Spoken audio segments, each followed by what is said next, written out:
Mas dizer a vocês, eu não vou citar o nome do país. Aqui na América do Sul, nós temos mais à esquerda um pouquinho, né? Mais ao oeste, um país comprido. Não basta você ter 30 anos de crescimento médio acima de 5%. Quando a política lá na frente redireciona esse crescimento. Não basta ser lá no norte, lá em cima, o país que tem a maior reserva de petróleo do mundo, a população fugir para um paraíso, que para eles é o estado de Roraima. É a política interferindo pelo lado negativo. Aqui, mais à esquerda, o voto foi em papel.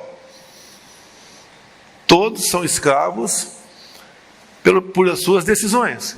Mas lá ao norte é um voto eletrônico. Fica uma interrogação. Aqui mais ao sul, um outro país. Também que, eu não vou dizer o nome, mas rivaliza conosco, em especial no futebol. E a gente vê as dificuldades que esse país está passando. Seria muito bom para nós, esses 3 países, com mais 8 que fazem divisa conosco, fossem prósperos. Mas tem aqui na América do Sul, parece uma cabeça de burro, né?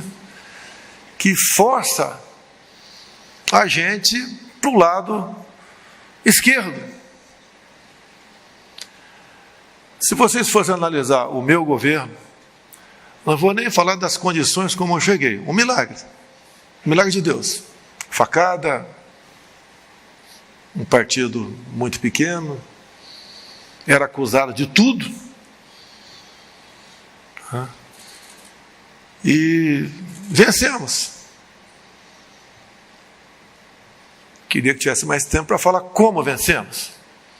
Que é uma coisa simplesmente de aterrorizar qualquer um.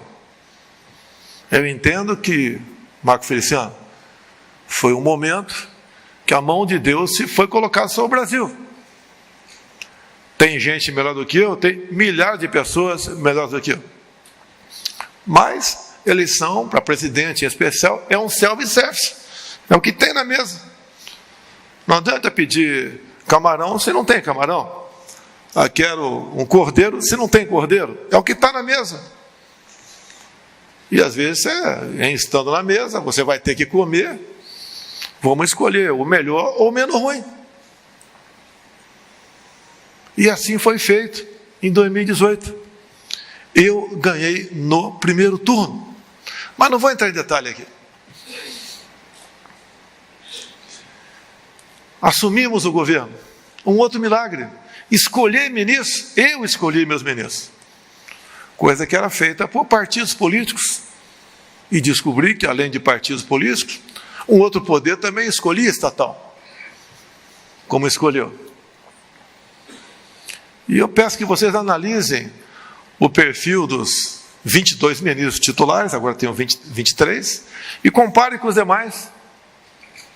Quando aqui se falou que o Tarcísio disse que o Brasil está condenado a dar certo, é por causa disso. Paulo Guedes, você falou em Banco Central Independente. Na delação do Palocci, que está aí no YouTube, vejo, antes que um cara resolva bloquear tudo isso aí, é o dono da verdade e dono da nossa liberdade. Parece que esse é o destino dele. Ele diz que tudo foi aparelhado no Brasil, exceto o Banco Central. Ele que disse. O próprio ministro Fux, essa semana, disse. Libertaram aquele cara por uma questão formal, mas a roubalheira existiu. As malas eram verdadeiras. Presidente Montezano, como é que você se sente no BNDES, onde eu não impus nenhum diretor para você? Qualquer coisa certa ou errada, Montezano, vamos conversar. Pedro da Caixa Econômica Federal, como é que eram as diretorias da Caixa? Loteadas.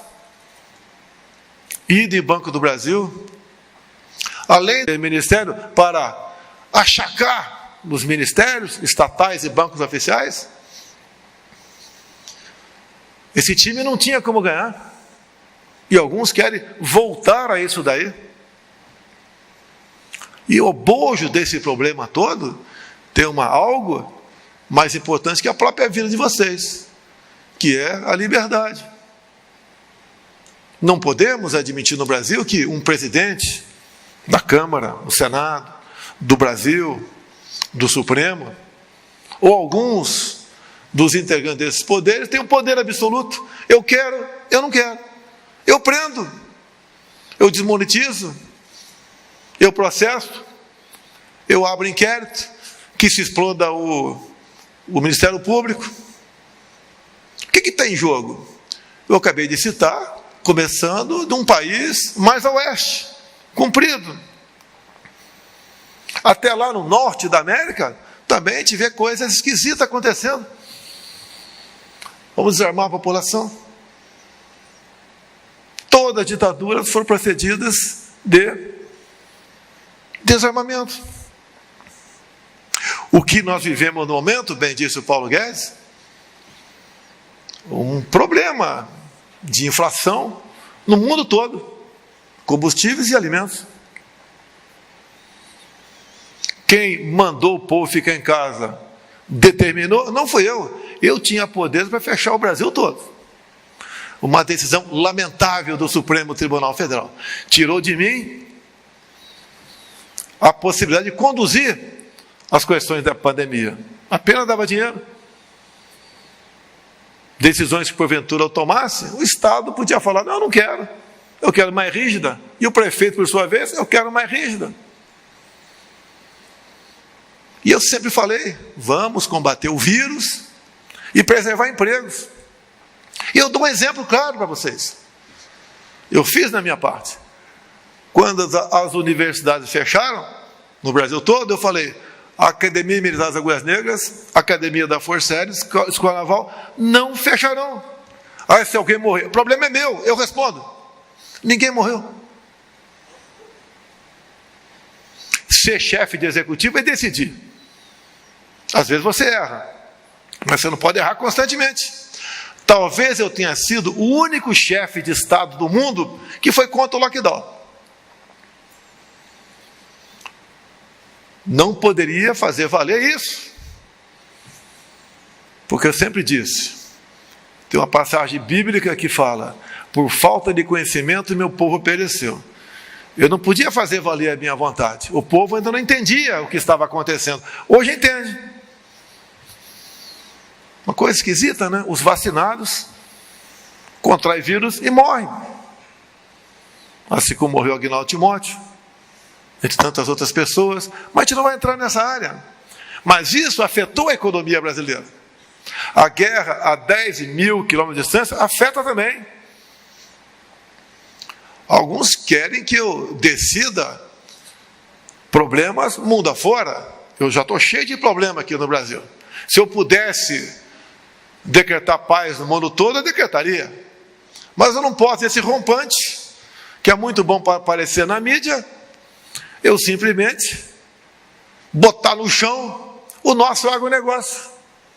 Que alguns falam que é perfeito. Não é perfeito. Nós somos dependentes de fertilizantes. Fomos negociar. Resolvemos a questão. A presidente do OMC, há 2 meses, esteve falando comigo, quando saiu de lá, falou para a mídia do mundo todo, que sem o Brasil, o mundo passa fome. Apanhei muito da imprensa, quando fui lá para fora, conversar com o presidente da Rússia. Quero a paz. Temos 600 mil ucranianos no Paraná. Mas eu sou presidente do Brasil.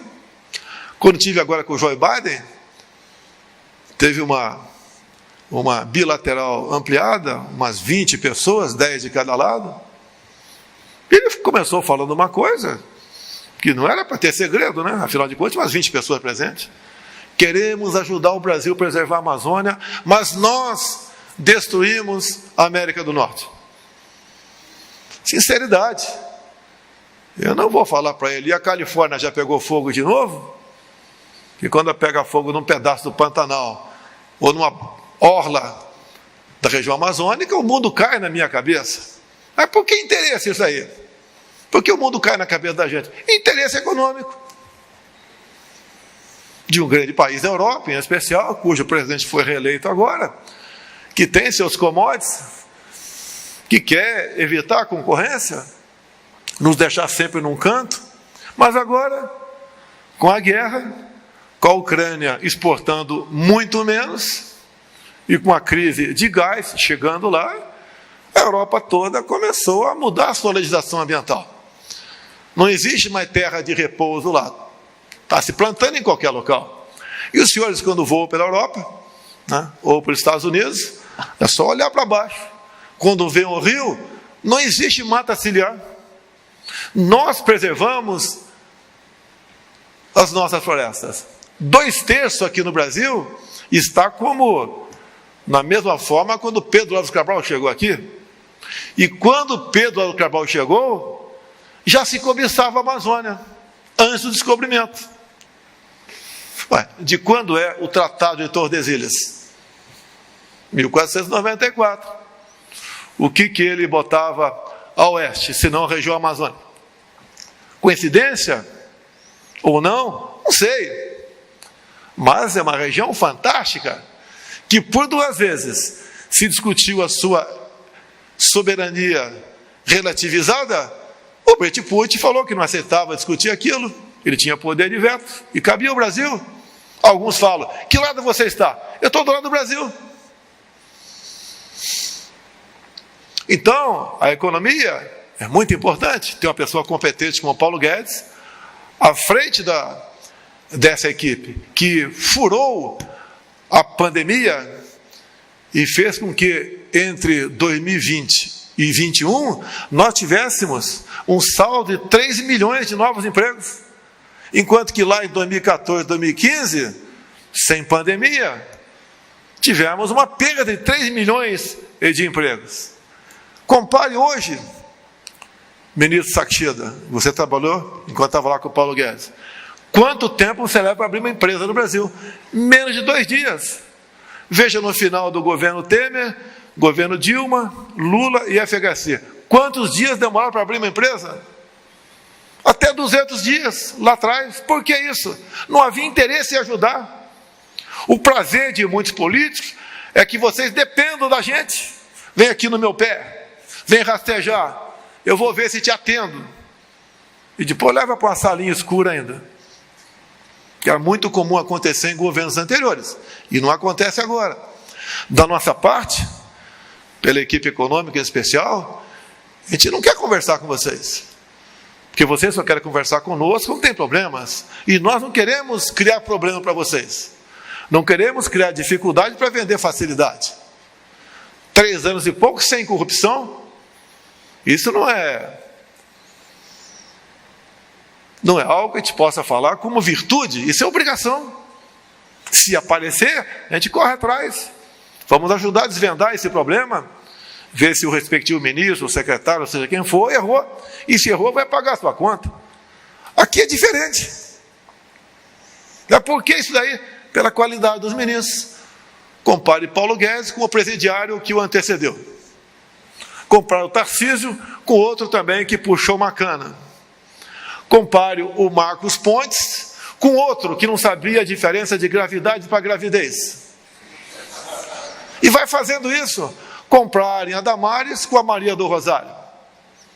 Tem mais aqui. Compare os presidentes dos bancos oficiais nossos com os anteriores. De estatais. Olha Itaipu Binacional. A gente só conhecia Itaipu Binacional. Está aqui o seu presidente, o almirante, o novo almirante nosso, que só era lembrada porque produzia energia. Agora não. Daqui a 2, 3 meses, conclui a segunda ponte com o Paraguai, e é uma tremenda de uma ponte. Risen, qual o tamanho da ponte, Risen? 497 metros. Obrigado, almirante. Olha a extensão do aeroporto de Foz do Iguaçu. Se permite pousos internacionais. Antigamente pousava na Argentina e ocupava a rede hoteleira da Argentina, agora ocupa no Brasil. Vamos concluir a boiadeira esse ano. O governador Ratinho, do Paraná, ele sabe que o melhor secretário dele é o Almirante Riesling, da Itaipu Binacional. Ele atende por volta de 40 municípios na região da bacia de Itaipu. Estamos ultimando uma negociação com o governador, com o presidente Marito, é o nosso ex-secretário, e atualmente continua secretário ainda, porque, apesar de licenciado, ele continua trabalhando. Nós vamos praticar piscicultura no Lago de Itaipu. Vamos aumentar em 40% o volume de pescado brasileiro. É um país que está dando certo. Poucos sabem aqui que há 3 semanas fomos campeões na França de um torneio estudantil, onde 29 países se fizeram presentes. Como é que era o esporte no passado? Só corrupção. Então, isso no passado, essa comparação tem que haver. O endividamento da Petrobras ao longo do governo do PT daria para fazer 60 vezes a transposição de São Francisco. Agora, o Tribunal de Contas da União atualizou o tamanho do rombo da Comperge em Itaboraí. Lá seria uma refinaria. Atualizou para 47 bilhões de reais o desviado, ou enterrado. Daria para fazer 3 vezes a transposição de São Francisco. Façamos comparações. Vejo as invasões do MST. Ninguém mais vai falar MST no nosso governo. Levei paz ao campo, não foi na pancada.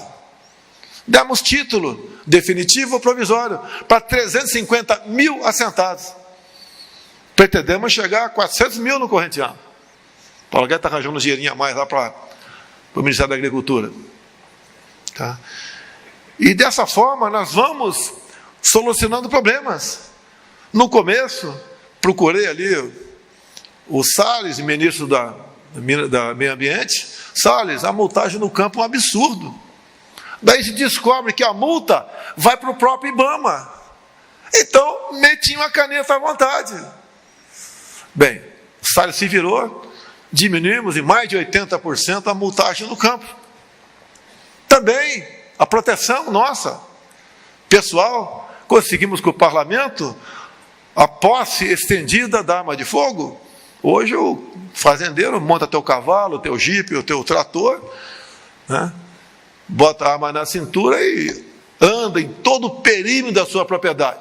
E se ele for CAC, ele bota 762 nas costas. Ué, os morros do Rio, onde o Fachin diz que a polícia não pode entrar, nem sobrevoar helicópteros, está cheio de fuzil. Virou lá um refúgio da bandidagem do Brasil todo. Parabéns, ministro Fachin. Tremenda colaboração com o narcotráfico, com a bandidagem de maneira geral.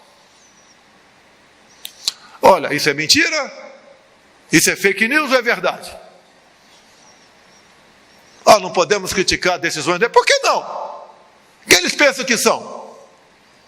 Queriam aprovar um novo marco temporal. Vocês sabem o que é isso, o novo marco temporal? Foi decidido na Constituição de 88 que até aquele momento, onde tivesse indígenas, seria reconhecido como tal, terra deles. O Fachin resolveu, não. Se hoje em dia amanhecer um índio deitado aqui, na frente, isso aqui passa a ser terra de índio. Que nós que já temos a região tamanho da região sudeste demarcada como terra indígena, caso venha a ser aprovado, vamos ter mais uma área tamanho da região sul. E pela localização geográfica dessas novas áreas, são centenas, teríamos inviabilizado mais uma área tamanho do estado de São Paulo. Acabou o agronegócio, acabou a segurança alimentar. O que resta para mim? Uma vez o Supremo decidindo isso, eu pedi uma audiência com o ministro Fux, estou a chave aqui para Vossa Excelência, administre o Brasil. Ou falar, não vou cumprir. Isso é pesado? Não, isso é real. Chega de bananas na política brasileira, de demagogos, que ficam falando bonito para vocês, e por trás faz outra coisa completamente diferente.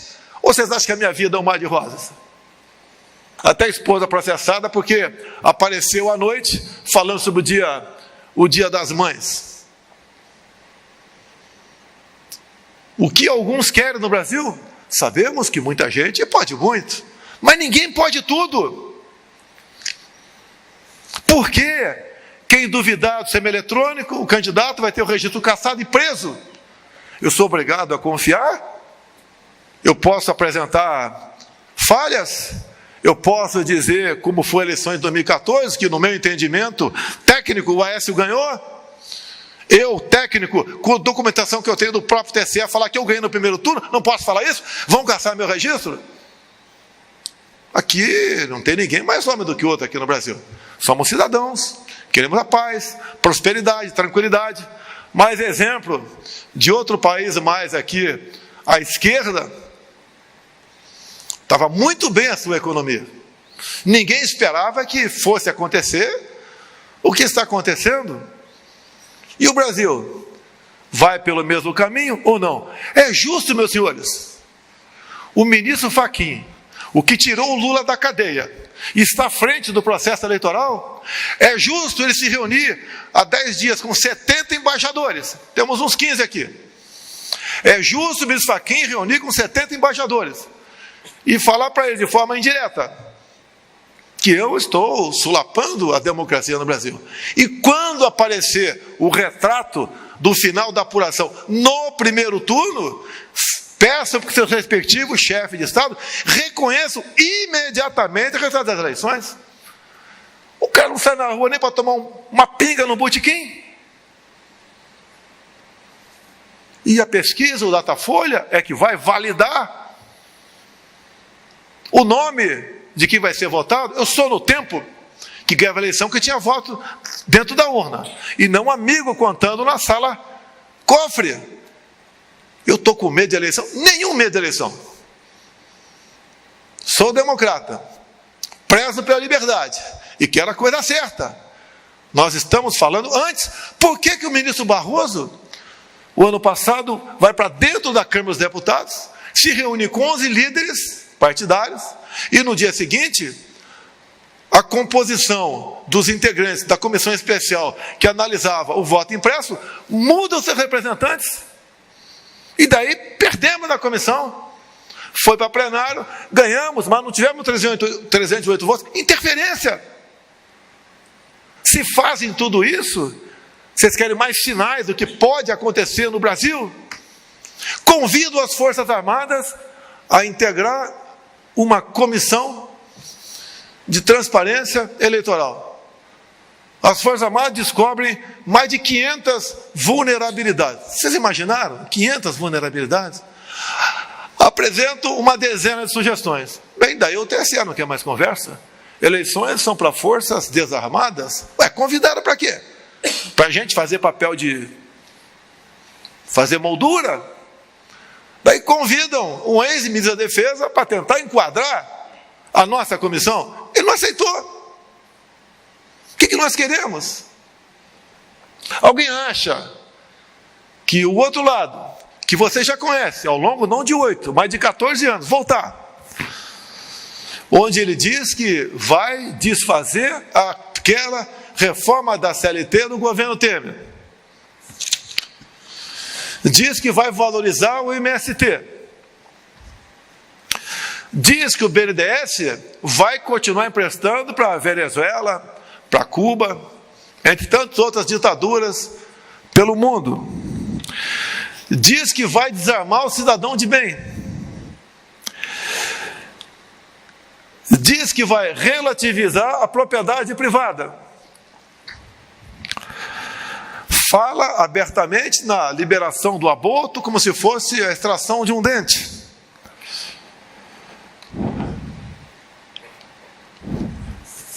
Deixa eu pegar meus óculos aqui. Estou encerrando, tá? Diz que é uma só América do Sul, uma grande pátria bolivariana, quer um banco central para toda a América do Sul. Diz que vai promover os seus oficiais generais pelo critério democrático. Quem não falar viva Lula ou viva Chávez não sai general. Diz que vai botar um ponto final nos colégios militares e nas escolas cívico-militares. O que podemos esperar disso aí? Tudo fala para não ter voto. Como é que vai ter voto? Quem vai contar esses votos? Quem garante, que tem gente que entende informática aqui, que nós estamos tranquilos na questão eleitoral? Quem garante isso? A imprensa vai me chamar que eu ataquei hoje a democracia novamente? Estou botando dados.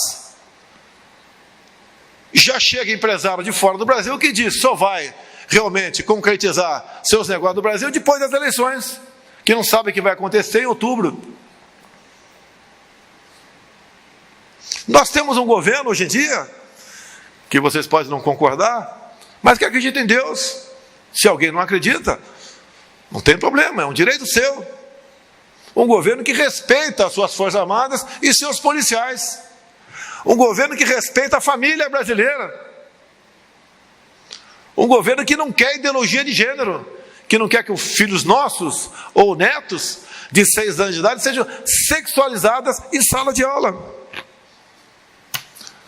Eu posso não saber o caminho do sucesso, mas sei exatamente qual do fracasso. A minha memória pode não ser muito boa para lembrar coisas de 50 anos atrás, mas lembro muito bem dos últimos 20 anos que eu vivi aqui no Brasil. Sei o que eu passei para chegar aqui. Não foi uma obsessão. Eu resolvi disputar a presidência porque não queria mais ser deputado federal. Cansei. Vou cuidar da minha vida, mas quero sair honrado por cima. Mas me dediquei. Final de 2014, tem um vídeo meu na Academia Militar das Agulhas Negras, se dirigindo a cadetes, onde eu falei o que ia acontecer nos 4 anos pela frente, até 2018, até a tentativa de homicídio. Eu falei, tem bola de cristal? Não tenho bola de cristal. Mas eu sei quem está do outro lado. Por que não é desvendado o caso Adélio comigo? Está lá o criminoso. 3 advogados chegam de nome, chegam o dia seguinte, em Juiz de Fora. Uma pessoa tentou entrar na Câmara dos Deputados, usando o documento do Adélio, para que tivesse um álibi, caso fugisse lá do flagrante de Juiz de Fora. Por que não foi apurado isso?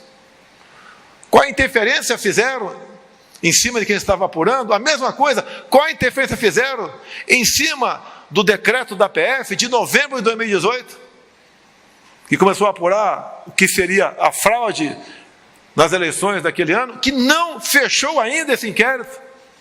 Essas verdades, essas questões políticas, têm que estar ao lado da questão econômica, senão vocês não têm tranquilidade.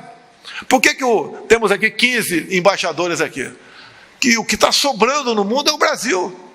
A Europa, respeitosamente, por problemas de gás, energia e a proximidade de um conflito, passa a ser uma terra não muito confiável para se investir.